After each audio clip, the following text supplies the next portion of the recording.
अरे बेटा, मुझे तुझसे कुछ काम था। कहीं जा रहा है क्या अभी? हाँ माँ, मैं बाहर जा रहा था। कुछ काम है क्या आपको? बताइए। हाँ बेटा, मुझे मायके जाना था। कुछ कपड़े लाने थे बच्चों के। अब हमारे घर में कोई नया मेहमान आने वाला है तो उसकी भी तो शॉपिंग करनी पड़ेगी ना। अरे माँ, अभी तो बहुत टाइम है, अभी से क्यों? अरे कपड़े थोड़ी ना बाजार के खत्म हो जाएंगे, जब आएगा जब से लेने चले जाना। अभी से क्यों लेने जा रहे हो? अरे बेटा, तू नहीं समझेगा। दादी की खुशी तो अलग ही होती है। मुझे तो ऐसा लगता है कि बाजार के सारे कपड़े ही ला लूं मेरे पोते के लिए। आखिर कितने दिनों बाद मेरे घर में एक छोटा सा मेहमान आने वाला है। अच्छा, वो सब तो ठीक है माँ।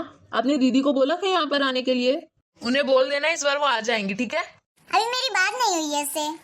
अभी मैं फोन लगाऊंगी फिर उसे बोल दूंगी, ठीक है? ठीक है माँ। अरे मेरे नन्हे मेहमान, अब आ भी जाओ। दादी तुम्हारा बेसब्री से इंतजार कर रही है। अब कितना इंतजार करवाओगे अपनी दादी को? हाँ, जल्दी आ जाओ। अब ऐसा लगता है कि सारे दुकानों के खिलौने ला लूं, सारी दुकानों के कपड़े ला लूं। धन धन नगर अयोध्या, नगर अयोध्या रे हो किललना। भाग है कौशल्या बाई, तुमरे है रामैया बाई। जन मेरा मैया थारे हो किललना। भादव की चौथ का जन्मे गजानन, जन्मे गजानन, जन्मे रे हो। अरे मैं तो भूल ही गई खुशी के मारे। बेटे ने कहा था कि रीमा को कॉल लगा लेना। चलो मैं अभी रीमा को कॉल लगाती हूँ। 2-4 दिन पहले आ जाएगी तो मेरा भी काम में हाथ बटा लेगी और बहू को भी थोड़ी मदद मिल जाएगी। हेलो रीमा बिटिया, कैसी है बेटा? मैं तो एकदम ठीक हूँ माँ। क्या कर रही हो आप? किस लिए आपने मुझे कॉल किया? अरे बेटा, मैं ये कह रही थी कि तेरी भाभी की डिलीवरी होने वाली है तो तू ना 2-4 दिन पहले आ जाना। वो क्या है ना बेटा, मैं भी अकेली पड़ जाती हूँ और तेरी भाभी भी, और ऐसी हालत में तो वो काम करेगी नहीं। थोड़ी बहुत उसको भी हेल्प मिल जाएगी। आ जाना बेटा। अरे मम्मी, आप कैसी बातें कर रही हो? मेरे पास इतना टाइम है क्या कि मैं वहाँ आऊँ और आप लोगों को संभालूं? हाँ देखो मम्मी, अगर मुझे टाइम मिलेगा तो मैं आ जाऊंगी और अगर मेरे पास टाइम नहीं रहा तो मैं नहीं आ पाऊंगी। कोई नौकरानी रख लो। अब क्या मेरे माथे रखोगी क्या? मैं क्यों करूँ आपकी बहू की सेवा? जिस दिन डिलीवरी होगी ना उस दिन आ जाऊंगी। उससे पहले मैं नहीं आ सकती हूँ क्योंकि बच्चों के स्कूल रहते हैं, इनको ऑफिस जाना रहता है। खाना वगैरह कौन बनाएगा इन सब के लिए? यहाँ का काम कौन करेगा? पर बेटा मेरी बात तो सुन। देखो मम्मी, ये फालतू के ड्रामे मेरे सामने मत करो। इमोशनल अत्याचार करते हो मेरे ऊपर कि आ जाइए। मैं नहीं आने वाली, सुन लो। मैं नहीं आने वाली हूँ, मैं डिलीवरी के बाद ही आऊंगी।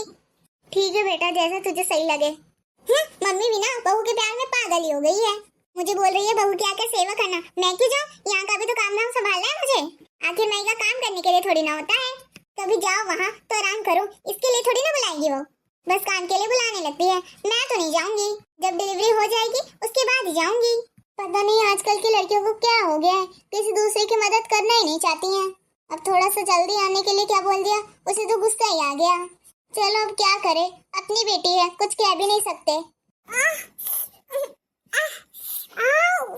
अरे लगता है बहू के पेट में दर्द होना शुरू हो गया। आई बहू, हमारे घर तो बेटा हुआ है, अब तो रीमा को आना ही पड़ेगा। अब तो उसका कोई बहाना नहीं चलेगा। चलो जल्दी से फोन लगा लेते हैं उसे। हेलो रीमा बेटा, जल्दी से आजा। अब तो बुआ बन गई है, अब तो तेरा कोई बहाना नहीं चलेगा। अब तो कोई प्रॉब्लम नहीं है, आजा जल्दी से। अरे मम्मी बधाई हो, अब दादी बन गई। हाँ बेटा, तू भी तो बुआ बन गई है, तुझे भी बधाई हो। कहाँ रह गई थी? इतना टाइम लगा दिया तूने। अरे माँ, बुआ बनी हूँ तो खाली हाथ तो नहीं आऊंगी ना। अपने भतीजे के लिए कुछ लूं नहीं क्या? मैं सामान लेने लगी थी मैं। अरे भाभी, आप तो सो रही हो। अच्छा, अब तो आपके ऐश के दिन आ गए। बेटा जो है आपको अब 2-4-6 महीने आराम करना, लेकिन रात में सो तो नहीं पाओगी। रात में मेरा भतीजा ही तुम्हें जगाएगा, दिन में चाहे जितना भी सो लो। हाँ दीदी, वो तो आप ठीक ही कह रही हैं, लेकिन क्या करें, ऐसा दिन तो सभी औरत की जिंदगी में आता है। मम्मी मैं बहुत सारा सामान लाई हूँ, रुको अभी बाहर से सूटकेस लेके आती हूँ। तो मम्मी रख लो, ये मेरे भतीजे के लिए है, देख लेना बाद में। बुआ बनी है तो लाएगी सही ना, जितना लाई है उससे 2 गुना 3 गुना लेके भी तो जाएगी। देखो मुन्ना तो अभी से परेशान कर रहा है। मम्मी ये तो हर लड़की का शुगुन भी होता है, आखिरकार मैं ननद भी हूँ, बुआ भी हूँ, वो तो मेरा नेक तो बनता ही है, लेकर ही जाऊंगी। अब देखते हैं भाभी भैया ने क्या सोचा है मेरे लिए। कुछ अच्छा ही देंगे, आखिर जो देंगे वो अपनी ननद और अपनी बहन के लिए ही तो देंगे ना। अब बेटा हुआ है तो नेक भी तो ज्यादा मिलेगा ना। ननद का तो हक ही बनता है नेक पर। हाँ हाँ सही कह रही है बेटा, अब खुशी के मौके हर बार थोड़ी ना आते हैं। वैसे भी तेरे भैया भाभी ने कुछ अच्छा ही सोचा होगा तेरे को देने के लिए। देख रही मैं बेटा, इन दोनों को सोने दे, अभी लल्ला सो रहे हैं ना तो थोड़ा वो आराम कर लेगी। चल हम दोनों बाहर बैठते हैं। ठीक है मम्मी चलो। मम्मी आखिर भैया भाभी मुझे क्या देंगे नेक में? कुछ बताया आपको कि नहीं? अरे रीमा बेटा मुझे तो नहीं पता कि क्या देंगे तुझे, लेकिन जो भी देंगे अच्छे ही देंगे। अपनी हैसियत के हिसाब से तुझे बहुत अच्छे से गिफ्ट देंगे तुझे वो लोग। देखो मुझे हैसियत वैसियत मत बताओ, मुझे एक गोल्ड की चेन और एक हार, एक डबल डोर वाला फ्रिज, एक वॉशिंग मशीन चाहिए। बस इतना ही तो बोला था ना मैंने पहले, लेकिन आप लोग तो भूल गए होंगे। लेकिन मैं नहीं भूली हूँ। और हाँ मैंने अपने ससुराल में सबको बोल के रखा है कि मेरे भैया भाभी ये सारी चीजें देंगे जब बेटा होगा तो।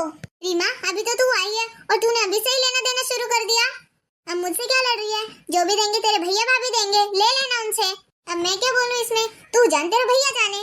मुझे तो लगता है कि तेरे को शादी के बाद ये लगता ही नहीं है कि ये तेरा परिवार है। तुझे नहीं पता क्या हम लोगों की कंडीशन जब जब भी आती है भैया तुझे भर भर के सामान देता है, लेकिन तू है कि तेरा मन कभी खुश ही नहीं रहता। अरे मम्मी अब तो बोले ही मत, आप अपने बेटे बहू के खिलाफ एक शब्द भी नहीं सुन सकती हो।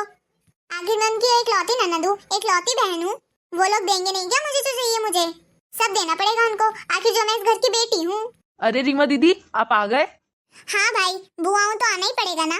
बधाई हो तेको, लड़के का बाप बन गया है तू। और हाथ में इतना सारा सामान क्यों लाया है? अरे दीदी मुझे पता था कि आप आए होगे और आप सबसे पहले अपना नेक मांगोगे, इसलिए मैं ये सारा सामान लेके आया हूँ आपके लिए। देखा मम्मी भाई को कैसे पता है मेरे बारे में सब कुछ, और एक आप हो, आपको समझते ही नहीं हो। अरे भाई मैं तेरे को बता दे रही हूँ कि छोटे मोटे गिफ्ट से काम नहीं चलेगा। इस बार तो मैं कुछ बड़ा लूंगी, आखिर मैं बुआ बनी हूँ, वो भी एक लड़के की। लड़का हुआ है आपको तो फिर प्राइस भी तो बड़ा होना चाहिए ना। अरे ले लेना बेटी, अभी तो ये सब तो ले ले जो तेरा भाई इतने प्यार से लेके आया तेरे लिए। हाँ तो ये भी सामान मैं रख ही रही हूँ। लेकिन हाँ भाई मैंने तो देखो पहले ही बोला था कि मुझे तो एक सोने की चैन, एक अच्छा सा नेकलेस और एक डबल डोर वाला फ्रिज और एक वॉशिंग मशीन चाहिए। ये सब लाए हो ना आप? और अगर नहीं लाए होगे तो तैयारी बना लेना, बिना गोल्ड के मैं तो यहाँ से जाने नहीं वाली। वो तो मैं लेकर ही रहूंगी तुझसे। पर दीदी अभी देने के लिए इतना सब कुछ नहीं है मेरे पास, लेकिन जब भी मेरे पास पैसे आएंगे ना तो मैं आपको जरूर दूंगा। हाँ बेटा अभी जो तेरा भाई लाया ना तू वही सब ले ले। तेरी मनपसंद की सारी चीजें लाया होगा। तुझे तो भरोसा है ना अपने भाई पे, क्योंकि वो हमेशा ही लाता है। अब जब होंगे उसके पास पैसे तो वो ले आएगा तेरे लिए जो तुझे चाहिए होगा। तो अभी तू इतने से ही काम चला ले। अरे मम्मी मैं आपसे मांग रही हूँ क्या? मैंने आपसे कुछ बोला अभी मैं अपने भाई से बात कर रही हूँ, मुझे अपने भाई से बात करने दो। अरे भाई कोई बात नहीं, तू मुझे थोड़ी दिनों बाद दे देना। अभी मेरे पास जितना है मैं उतना ही ले लूंगी, और वैसे भी मैं अभी महीने भर रुकने वाली हूँ। तो जब मैं जाऊंगी जब तू ये सारा सामान ले आना। ठीक है दीदी, मैं अपनी पूरी कोशिश करूंगा कि आपको जो चाहिए आपके लिए सारा सामान लेके आ जाऊं। लीजिए आप अभी ये सारा सामान रख लीजिए। ठीक है दे। अरे कैसे बताऊं दीदी को कि अभी मेरा ऑफिस कितना लॉस में है, कुछ भी कमाई नहीं है।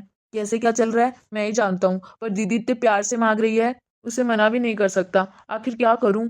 चलो मैं मेहनत करूंगा कि मैं उसके सारे सपने पूरे करूं। जो वो मुझसे मांग रही है मैं उसे वो सब कुछ ला कर दूं। आखिर वो बुआ बनी है तो उसके अंदर भी तो कुछ ख्वाहिशें होंगी। आगे हर भाई सोचता है कि वो अपनी बहन को निराश ना करे, तो मैं भी बस वही सब पूरा करने की पूरी कोशिश करूंगा कि मेरी बहन खुशी खुशी अपना सारा सामान लेके जाए जो वो मुझसे मांग रही है। अरे बेटा मैं तुझे कब से समझा रही हूँ, तू बिल्कुल अपने भाई को निराश ही कर दी। अरे मम्मी मैंने ऐसा क्या कह दिया भाई को? मैं तो सिर्फ अपना नहीं मांग रही थी। देख रीमा बेटा तुझे नहीं पता कि तेरी भाई की कंपनी कितनी लॉस में चल रही है। अभी तो वो खुद ही पाई पाई के लिए तरस रहा है, कैसे करके वो ये सब जुगाड़ में लगा रहता है। लेकिन क्या करे, वो दूसरों को दिखाता है कि वो बहुत खुश है, लेकिन अंदर से वो बिल्कुल टूटा हुआ है। बिल्कुल भी पैसे नहीं है उसके पास, फिर भी वो तुम लोगों को खुश रखने के लिए कुछ भी करता है। मेरे सामने तो वो हमेशा ही हंसता रहता है ताकि मुझे कभी शक ना हो कि वो कितना दुखी है। पर मैं तो उसकी माँ हूँ ना, मुझे सब समझ में आ जाता है कि उसके मन में क्या है, कि उसके बाहर में क्या है। लेकिन बेटा तुझे पता नहीं होगा, उसने ना इस घर के कागजात भी गिरवी रखे हैं। उन पैसों को उसने अपनी कंपनी में लगाए हैं। दिन रात मेहनत करता है ताकि उसकी कंपनी चलने लगे पहले जैसे, लेकिन अभी तो बुरा ही हाल है ना। अरे मम्मी इतना सब कुछ हो गया भाई के साथ और भाई ने मुझे बताया तक नहीं, ना कि आपने मुझे इतना कुछ बताया। क्या मैं इतनी पढ़ाई हो गई क्या? लेकिन बेटा मैं जब भी तुझे फोन लगाती थी मैं बहुत कहने की कोशिश करती थी, पर मैं कह नहीं पाती थी क्योंकि तू परेशान ना हो जाए, इसलिए तो तुझे डिलीवरी टाइम के पहले बुलाया था। हमारे पास इतने भी पैसे नहीं थे कि एक नौकरानी रख ले। अब तुझे तो पता ही है मेरी हालत, अब मेरे हाथ पैर तो काम नहीं करते हैं ना, फिर भी पूरा काम तेरा भाई ही करता था। अरे माँ मैं कितनी लालची बहन हूँ ना, मैं मेरे छोटे भाई का दर्द भी नहीं बांट सकती। ना भाई ने मुझे कुछ बताया और ना ही आप लोगों ने मुझे कुछ बताया। आखिर मैं भी तो कहाँ ही सुनती हूँ आप लोगों की बातें, बस मैं अपनी मनमानी करती हूँ, बस अपनी चीज सुनाती रहती हूँ आप लोगों को। आखिर मैं भी तो इस घर की बेटी थी, आखिर मेरे भी तो कुछ फर्ज थे, पर मैं तो बस लालच करना जानती हूँ, उसके अलावा कुछ नहीं। बस मायके आती हूँ तो सिर्फ लेने ही आती हूँ, उसके अलावा तो जैसे कुछ परवाह ही नहीं है मुझे यहाँ की। अब मम्मी ना, मैं भाई से कुछ भी नहीं लूंगी। मुझे पता है कि भाई मुझे कभी निराश नहीं होने देगा। वो हमेशा कोशिश करता है, जो जो मैं मांगती हूँ वो सब लाके मुझे देता है। लेकिन इस बार मैं अपना फर्ज निभाऊंगी। मैं भी तो इस घर की बेटी हूँ ना। आखिर ननद का हक सिर्फ देने का नहीं होता, यहाँ का कुछ काम भी करने का होता है। उसका भी फर्ज है कि वो अपने भाभी भैया की सेवा करे, मुश्किल समय में उनका साथ दे। ये नहीं कि जब हो जाए तो आ जाए अपना नेग लेने, अपना हिस्सा लेने। अब मैं भाई से कुछ भी नहीं लूंगी, इतना मेरे लिए बहुत है। सो हाय फ्रेंड्स, आपको आज की हमारी कहानी कैसी लगी? अगर अच्छी लगी होगी तो लाइक कर दीजिएगा, और अगर आप हमारे चैनल पे नए हैं तो सब्सक्राइब भी कर दीजिएगा। फिर मिलते हैं एक नए वीडियो में, तब तक के लिए राम राम।